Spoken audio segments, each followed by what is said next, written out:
politics, they say, is all about connecting with the electorate. Importance of visibility is second to none.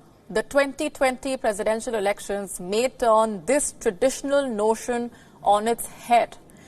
Latest surveys show that Joe Biden, who has rarely stepped out of his house in weeks, is ahead of Donald Trump in the crucial swing states. Trump's ratings are steadily falling.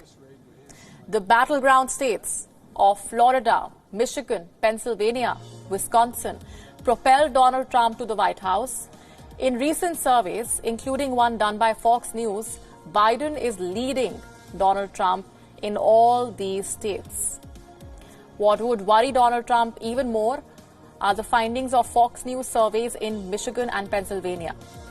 In Michigan, Joe Biden leads with 49% as compared to Trump's 41%. In Pennsylvania, Biden leads with 50%, while Trump stands at 42%.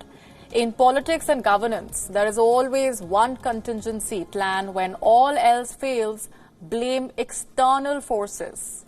The Republicans seem to be fast realizing that time has come for the emergency plan to become the plan of action for Trump's November re-election campaign.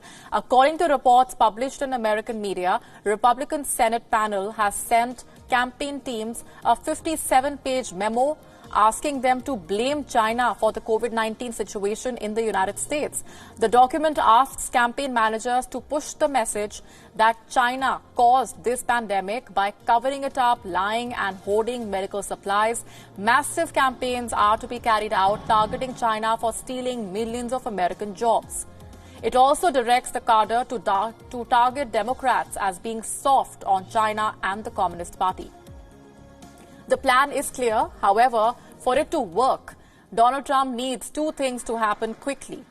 The COVID-19 curve needs to flatten out in America, and economic activity needs to resume in full force. Once that happens, the rising anti-China sentiment can be easily tapped into. But till then, the plan will not work. According to a recent survey, the percentage of Americans who think negatively about China has more than doubled in March from 30% to 66%. The survey also found that 62% of Americans consider China's power and influence to be a major threat to America. White House watchers say Donald Trump is worried. There is a growing resentment across the country over his inconsistent response to the crisis.